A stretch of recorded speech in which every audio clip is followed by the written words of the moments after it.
వేకువ వాక్యము ఇది దైవ వాక్యము. వేకువ వాక్యము ఇది దైవ వాక్యము.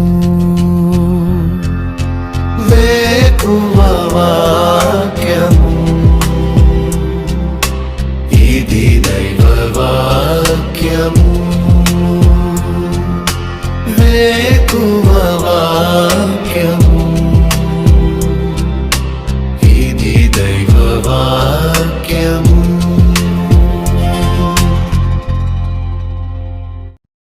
వేకువ వాక్యము వేకపు ఓడు కొరకై. కీర్తన 7వ కీర్తన 17వ వచనం. యెహోవా న్యాయము విధించువాడని నేను ఆయనకు కృతజ్ఞతాస్తుతులు చెల్లించెదను. సర్వోన్నతుడైన యెహోవా నామమును కీర్తించెదను. ఈ ఉదయకాల సమయంలో ప్రభునందు ప్రియులారా, దావీదు యొక్క ఈ 7వ కీర్తన ఎంతో గొప్ప న్యాయమైన కీర్తనగా, దేవుణ్ణి ఆశ్రయించినప్పుడు దేవుడిచ్చే నిర్దోషత్వాన్ని గురించి నొక్కి చెప్పే కీర్తనగా, నీతిమంతులను దేవుడు ఎలా రక్షిస్తాడు, దుష్టులను ఎలా శిక్షించి నీతిమంతుడైన న్యాయాధిపతిగా దేవుడు తన్ను తాను కనపరుచుకుంటాడు, దుష్టుల యొక్క కుట్రలను దేవుడు మాన్పి తన ప్రజలకు ఎలాంటి విజయాన్ని ఇస్తాడో, దేవుని యొక్క సార్వభౌమత్వం ఈ అధ్యాయం అంతా కనపడుతుంది. ఈ కీర్తన గురించి మనం చూస్తే, బెన్యామీనుడైన కూషు చేసిన తప్పుడు ఆరోపణలకు వ్యతిరేకంగా దేవుణ్ణి ఆశ్రయించి దావీదు చేసిన ప్రార్థన. ఈ బెన్యామీనుడైన కూషు సౌలు యొక్క సహోదరుల్లో ఒకడవుండొచ్చు అని బైబిల్ పండితులు చెప్తున్నారు. ఈ 7వ కీర్తనలో తప్ప మరి ఈ కూషు గురించి ఎక్కడ రాయబడలేదు. కానీ మొదటి సమూయేలు గ్రంథం 24వ అధ్యాయంలో దావీదుకు వ్యతిరేకంగా జీవించి దావీదు మీద నిందలు వేసిన వ్యక్తి అని బైబిల్ పండితులు చెప్తున్నారు. ప్రియులారా, ఈ దినాన నిజంగానే నీకు కనపడి నిన్ను నిందించేవాళ్ళు కొంతమందే, కానీ కనపడకుండా నీ మీద నిందలు వేసేవాళ్ళు చాలామంది ఉంటారు. నువ్వు వారికి తెలియదు, కానీ వారు నీకు తెలియదు. కానీ ఎన్నో మాటలు, ఎన్నో కుట్రలు, ఎన్నో అపాయాలు, కీడులు నీకు కల్పించేవారుంటారు. ఒక మాటలో చెప్పాలంటే ఈ కీర్తన అంతా కూడా 2 మాటల మీద ఆధారపడింది. అన్యాయం చేసే మనుషులు, న్యాయం చేసే దేవుడు. నిజంగానే ఈరోజు నువ్వు కూడా అన్యాయం చేయబడుతున్నావు. నీ జీవితం ఇలా ఉండాల్సింది కాదు. ఎవరో నీకు కీడు చేశారు, నష్టపరిచారు, నిన్ను ఇబ్బంది పెట్టారు. ఈ దుఃఖానికి, ఈ పతనానికి, ఈ అనారోగ్యానికి కారణం ఒకరున్నారు. వారు నీకు చేసిన ఆ అన్యాయాన్ని బట్టి నువ్వు ఈ స్థితికి దిగజారిపోయి, బాధపడి, కృంగిపోయి, కుమిలిపోతున్నావని నీకు తెలుసు. అయితే ప్రియ సహోదరి, సహోదరుడా, మనుషులందరూ అలాంటి వారే. ఆ కీడు చేసి అన్యాయం చేసే మనుషుల గురించి నువ్వు ఆలోచించాల్సిన అవసరం లేదు. కానీ న్యాయం చేసే దేవుడున్నాడు. నీకు న్యాయం తీర్చేవాడుగా ఆయన ఉంటాడు. ఆయన గురించి నువ్వు ఆలోచించాలి. దావీదు కూడా అదే చేస్తున్నాడు. నేనే నా దేవునికి నేను అప్పగించుకున్నాను అంటున్నాడు. దేవా, ఈ కార్యము నువ్వు చెయ్యి అని దేవుణ్ణి ఆశ్రయిస్తున్నాడు. దేవునికి తన జీవితాన్ని అప్పగించుకుంటున్నాడు. ఇలాంటి బాధలో కూడా దేవుణ్ణి హెచ్చిస్తున్నాడు, ఘనపరుస్తున్నాడు. దేవుని యొక్క గొప్పతనాన్ని గురించి దావీదు కీర్తిస్తూ ఉన్నాడు. ఈ ఉదయకాల సమయంలో ప్రియమైన సహోదరి, సహోదరుడా, దావీదు చెప్పినట్లు దేవుడు న్యాయము విధించువాడు అని నువ్వు స్తుతించగలగాలి. అన్యాయం చేసే మనుషుల గురించి నువ్వు బాధపడొద్దు, కానీ న్యాయము చేసే దేవుణ్ణి బట్టి నువ్వు సంతోషించు. ఎందుకంటే మనుషులు నీకు ఎంత అన్యాయం చేశారో దేవుడు నీకు రెండంతలా న్యాయం చేయబోతున్నాడు. కుటుంబ విషయంలో అన్యాయం పొందావా? ఉద్యోగ విషయంలో అన్యాయం పొందావా? వ్యాపార విషయంలో అన్యాయం చేయబడ్డావా? సేవ విషయంలో అన్యాయం చేయబడ్డావా? ఏ విషయాలలో నువ్వు అన్యాయం చేయబడ్డావో, ఎంతో నువ్వు ప్రేమించి నువ్వు అన్యాయం చేయబడుతూ వచ్చావు. ప్రభు నిన్ను చూస్తున్నాడు. ఈ ఉదయకాల సమయంలో న్యాయము విధించే దేవుడు ఆయన 7 రకాలుగా కనబడుతున్నాడు. ఆయన నీ జీవితంలో ఏం చేసేవాడని కృతజ్ఞతలు చెల్లించాలి అంటే మొట్టమొదటిది ఈరోజు వాక్యము కీర్తన 7:17, యెహోవా న్యాయము విధించువాడు. నిజంగా మనుషులు నీకు అన్యాయాన్ని విధించొచ్చు, కానీ దేవుడు దాన్ని రద్దు చేసి నీకు న్యాయము విధించేవాడుగా ఉంటున్నాడు. రెండవదిగా కీర్తన 37:28, యెహోవా న్యాయమును ప్రేమించువాడు. మనుషులు అన్యాయాన్ని ప్రేమిస్తారు, ఇష్టపడతారు, గౌరవిస్తారు. కానీ నీ జీవితంలో దేవుడు న్యాయాన్ని ప్రేమించేవాడుగా ఉంటున్నాడు. మూడవదిగా ఇర్మియా గ్రంథం 51:10, యెహోవా మన న్యాయమును రుజువుపరుచుచున్నాడు రండి. సియోన్లో మన దేవుడైన యెహోవా చేసిన పని మనము వివరించదమని ప్రజలు అంటున్నారు. నిజంగానే ప్రియులారా, మూడవది న్యాయాన్ని రుజువు చేసే దేవుడుగా ఉంటున్నాడు.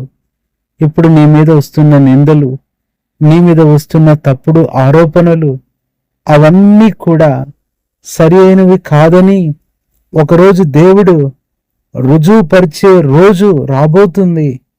ఎవరెవరైతే నిన్ను నిందిస్తూ బాధ పెడుతున్నారో వారు సిగ్గుపడే రోజు ఒక రోజు వస్తుంది. వారు తలదించుకునే రోజు ఒకటి వస్తుంది.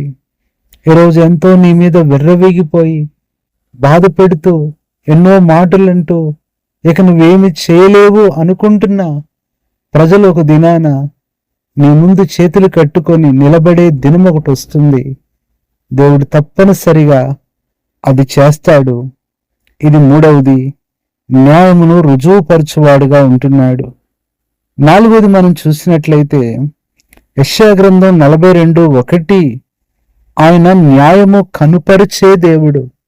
ఈ రోజున న్యాయం కనపడకపోవచ్చు, కానీ ఒక దినాన ఆ న్యాయాన్ని ఆయన కనపరుస్తాడు. అందరూ చూస్తారు. ఇప్పుడు అవమానపరిచిన వారే నిన్ను మెచ్చుకునే రోజు ఒకటి వస్తుంది. నిన్ను నిందించిన వారే నిన్ను పొగిడే రోజు ఒకటి వస్తుంది. నిన్ను అసహించుకునే వారే నిన్ను ప్రేమించే రోజు ఒకటి వస్తుంది. నిన్ను త్రోసివేసిన వారు నిన్ను చేర్చుకునే రోజు వస్తుంది. ప్రియ సహోదరుడా, సహోదరి, ఆయన న్యాయమును కనపరిచేవాడుగా ఉంటున్నాడు. ఐదవది చూసినట్లయితే యెషయా గ్రంథం 42:4, న్యాయము స్థాపించేవాడుగా ఆయన ఉంటున్నాడు. నిజంగానే న్యాయము స్థాపించటము అంటే అది ఎంత గొప్ప మాట. న్యాయస్థాపన దేవుడు నీ జీవితంలో చేయబోతున్నాడు. అప్పుడు అన్యాయంగా నువ్వు పొందిన బాధలు, వేదనలు, ఇబ్బందులు అన్నిటికీ తగిన రెండంతల ఫలము నువ్వు పొందుతావు. ఇది ఐదవదిగా చూస్తున్నాం. ఆరవది యోబు గ్రంథం 34:12, దేవుడు ఏమాత్రమును దుష్కార్యము చేయడు, సర్వశక్తుడు న్యాయము తప్పడు. ప్రియులారా, ఆరవదిగా న్యాయము తప్పని వాడు ఆయన.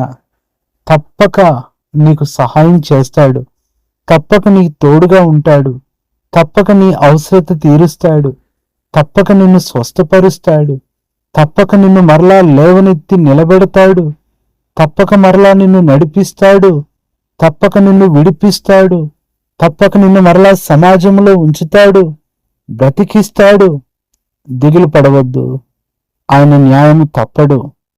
ఏడవదిగా చూసినట్లయితే యోబు గ్రంథం 36:6, న్యాయము జరిగించేవాడుగా ఆయన ఉంటున్నాడు.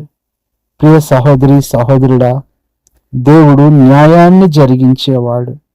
అన్యాయము ఆయనకి ఇష్టముండదు. న్యాయమును బట్టి జనములకు తీర్పు తీర్చేవాడు. న్యాయాన్ని బట్టే ఆయన ఈ లోకాన్ని ఆయన సృష్టిస్తూ వచ్చాడు.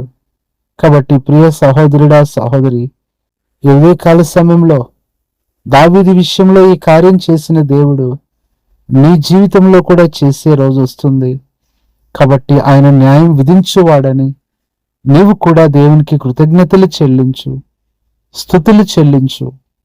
నీ జీవితంలో ఒక దినాన ఈ కృతజ్ఞతల మూలముగా కట్టుకున్న ఆ కోటలో దేవుడు నిన్ను నివసింపజేస్తాడు. ఆ స్తుతుల దుర్గంపై నిన్ను ఎక్కిస్తాడు. ఆ మేలులు నీ జీవితంలో కుమ్మరిస్తాడు.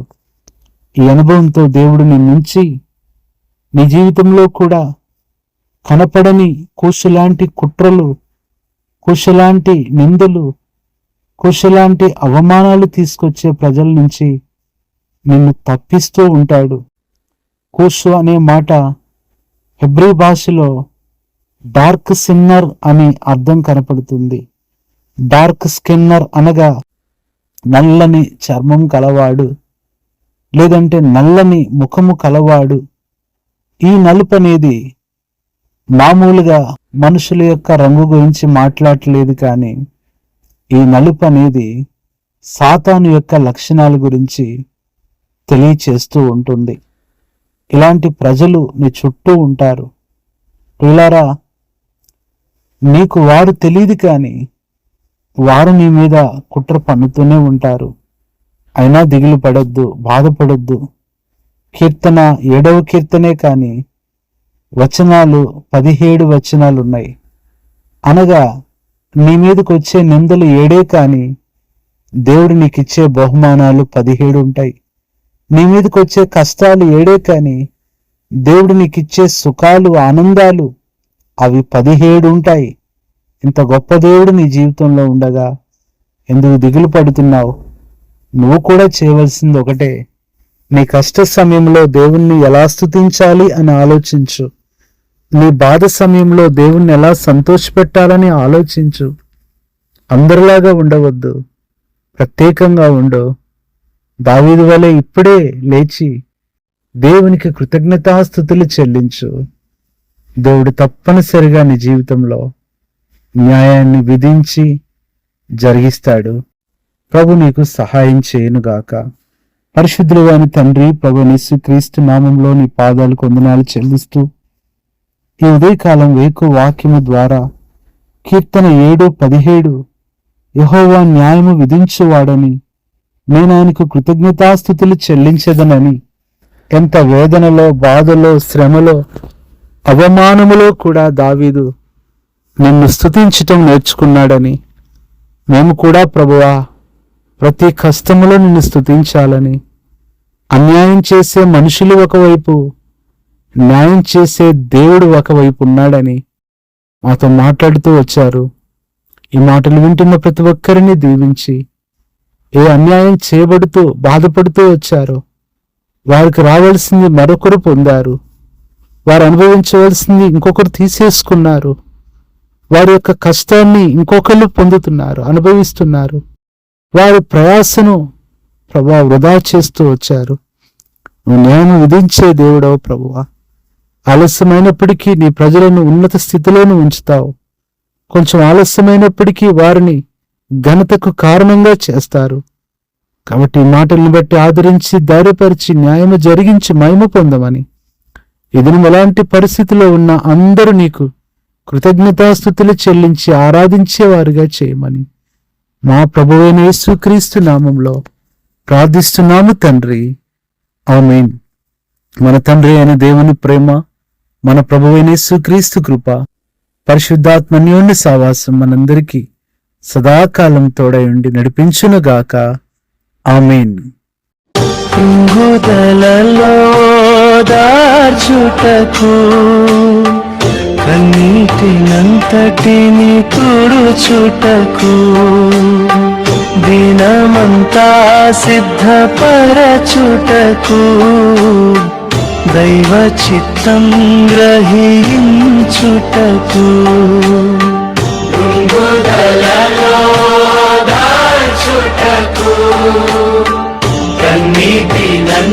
కన్నీటిని తుడుచుటకు దినమంతా సిద్ధపరచుటకు దైవ చిత్తం గ్రహించుటకు వేకువ వాక్యము ఇది దైవ వాక్యము వేకువ వాక్యము ఇది దైవ వాక్యము